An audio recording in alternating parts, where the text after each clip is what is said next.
me, these things are fundamentally enigmatic and necessarily interdisciplinary in an intense sense. And what first drew me to, I started to go to psychedelic conferences in the late 1990s and early 2000s. And back in those days, nobody cared other than the people who would go, right? So these were, one of the things you learn right away is it's like super interdisciplinary, like botanists, chemists, historians, poets, completely freaked out mystics, artists, you name it, musicians, everybody's there, and they're all got a piece of the pie, and there's no leader. No, there's no ethnobotanist was saying, no, you have to understand it in terms of the chemicals and the history of the plant or you're missing it. It's like, no, it's just part of the multidimensional reality that is manifested not just in psychedelic experience, but in the cultures that organically grow up around it.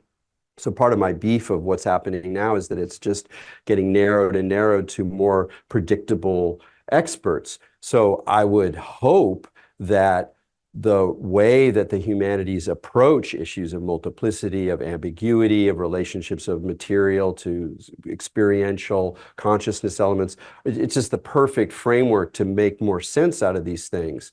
I would like to think that as we integrate psychedelics more into the mainstream, that the current frameworks, psychological frameworks, practice frameworks, the sitter, the integration circle, et cetera, they're only going to work so well. And they're going to leave a lot of people going, what? Like, what's next? Like, I can't go back to that, but I don't know where I am.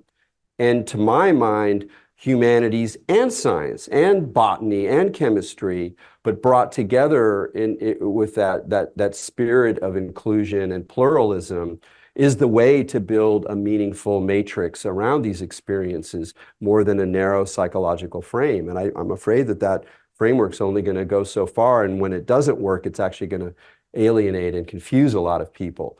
So I see it very much kind of both ways. Like I would hope, as we've talked about, that the need to make sense of these experiences as well as other extraordinary experiences will revitalize what it means to study the humanities and to look in history and to look in texts, to look into poetry, to look into people's accounts. I'm not sure because there's for a lot of other reasons, but I do really hope and believe that the kind of tools of the humanities, the approach of humanities, the attention to the sensitivity and issues around interpretation and the encounters of different cultures is going to become part of the dialogue, the picture, almost of necessity as people wrestle with these things in ways that take them beyond the frameworks we're getting now. That's my hope.